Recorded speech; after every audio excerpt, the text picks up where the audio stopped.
هیچ جهانیان نمیخواهند که نظام اسلامی پایدار شود در داخل کشور افغانستان. شما ملت هستین و در مابین ملت و مابین حاکم و نظام نسبت و ربط مثل قبلگاه و اولاد هست.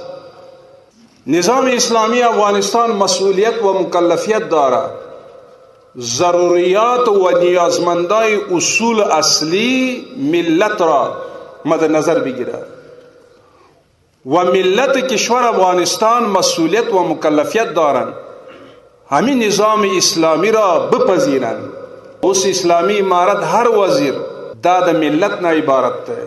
اسلامی امارت عبارت د ملت نه، ملت عبارت د اسلامی امارت نه. ملت او د امارت او د نظام په مابین کې هیڅ توپیر نشته او د هر مسلمان وګړي په مخ کې د هر وزارت دروازه خلاصه ده. پیشروی ملت دروازه باز هستند. شما تنقید هم کرده میتونید. نظام اسلامی د هر چا حقوق د قرآن او د سنت او د فقه حنفی مطابق پیاده کول غواړي. الحمدلله د اسلامی نظام په برکت هغه وحشیت، هغه منکرات، هغه الله تعالی د دغه نظام اسلامی په برکت د ویخ او د بیخ نه وویستل. اسلام زنانو ته چې څومره حق ورکړی قدرمندو، هغه په مخ د دنیا کې یو نظام هم نه دی ورکړی.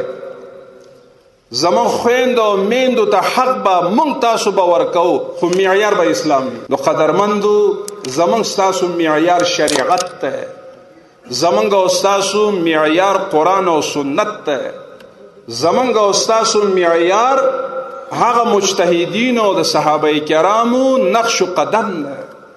او ان شاء الله تعالی د دغه نقش قدم نه به مونږ به اوړو نه خپل دریځ نه